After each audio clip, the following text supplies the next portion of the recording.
Second part is, what do I eat after I exercise? To me, that is the key. What do I eat? It's something called, I don't even have the book. I do have the book. Something called 80-10-10 by Dr. Doug Graham. It's called species-specific diet. Well, I learned that last week, but for the most part, I would say for the past 2 years, I've been mostly fruit. The reason why I've been mostly fruit is fruit takes 15 minutes for the body to digest, and the less energy spent on digestion, more energy your body has. The average person, if he did absolutely nothing, he would use almost, I shouldn't use calories, maybe 1,000 calories a day for a basic metabolism. The average person, anytime they eat a meal, 60% of their energy goes towards digestion. 60%. Every time you eat meat, every time you eat rice, every time you eat cheese, every time you eat a donut, bread, all that energy is going to trying to break that down. Before I choose anything, it has to be based on three factors, and only three factors. Anything that I eat has to be based on three factors. Number one, I made these signs this morning for Joey. Joey's our filmmaker, and I said it. Grown in nature. It means anything you eat has to be grown in nature. We're genetically designing food grown in nature. We're not genetically designing food that's processed. We're not genetically designing food that's been cooked. We're not genetically designing food that's been killed. We're not genetically designing food that's raised in such a way that we cannot eat in large quantity. Number two, grown tree, bush, or vine. I'm sure I'm going to get some arguments there. In fact, I'm going to get a lot of arguments. If it's not grown a tree, bush, or vine, it has to be kept in proper perspective. The majority of my food is based on that theory. Tree, bush, or vine. Third fact, yummy to the tummy. People always say, what do I eat?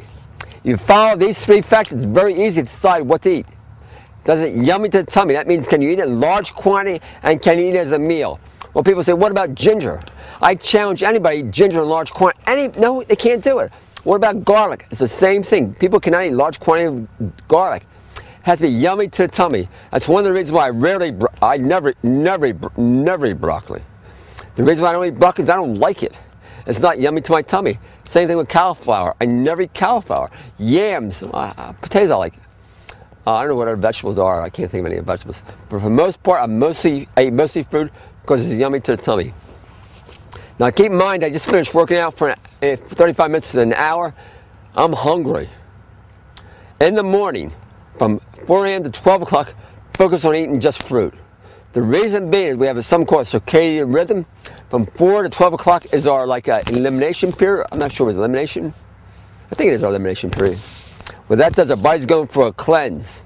You want to keep the amount of energy used for digestion to a minimum. But you also, in my particular case, I like calories, which means by the time I start eating my first meal, like 10, maybe 10:30, I have a lot of calories. What does calories look like?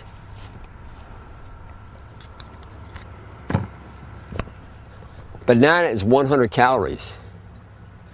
The average person, average breakfast should be 700 to 900 calories. What does that mean? It means 6 to 8 bananas at a time. That's 600 calories. One banana does not cut the ice. People say, I eat fruit, I eat apples. I ask them, how many? One. That's 100 calories. You just worked out for an hour and a half. Your body has a tremendous amount of energy just to function, and you give it 100 calories.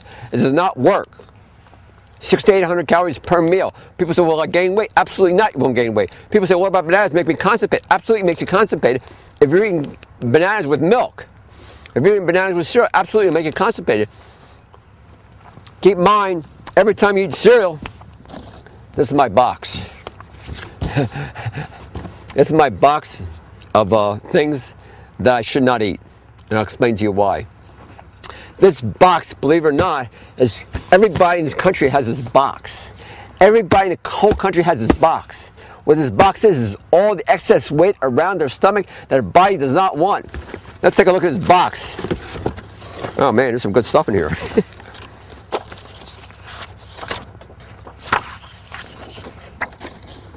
Cereal. Cereal in the morning. How many people eat cereal in the morning? How many people go to the grocery store and buy cereal for the kids? What they don't realize that all cereal is C6H10O6. Imagine buying your child in the morning C6H10O6. If you read this book right here by Dr. Norm Walker, who lived 119 years old, if you turn to page 24 of this book, it'll say C6H10O6. The body can't break it down. The body can't break it down. It acts like glue in the system. If it acts like glue in the system, what do you think it does to your thinking? Why people can't think straight? Why? Anyway, there's so many things out there that people are just mesmerized and just cloudy on what's right for them. They believe they should eat their cereal and milk in the morning. Cereal is C6H10O6. What else we have here? Keep in mind, ready? If the cereal cannot be broken down, it has to go from the small intestine. Small intestine can't break it down, it has to go to the liver. If the liver can't break it down, guess what happens? It starts forming around the waist. That's all that cereal the body can't process. That's all that way. It stays in our system. It stays in our system forever. That's your cereal. What else do we have here? Pastries. Pastries is the same thing. It's not eating pastries, you're eating C6H10O6. All pastries has sugar. You turn this book to page 26, all sugar has something called acetic acid. Acetic acid, what that does is paralyze the nerve cells. What that would look like multiple sclerosis, lupus, fibromyalgia. How many people you know are affected by those three diseases? You remove the cereal from the diet, guess what happens? You remove the pastry from the diet, guess what happens? We have a lady comes to my store at least 3 times a week. She has no MS. She doesn't have any multiple sclerosis. What she began doing is just change her diet. 2 factors to treat any disease. Remove the cause, give the body a healthy healing condition, the body will heal itself. The body wants to be in a loving circumstance all the time. 7 stages. Love, exercise, fasting. Species-specific diet.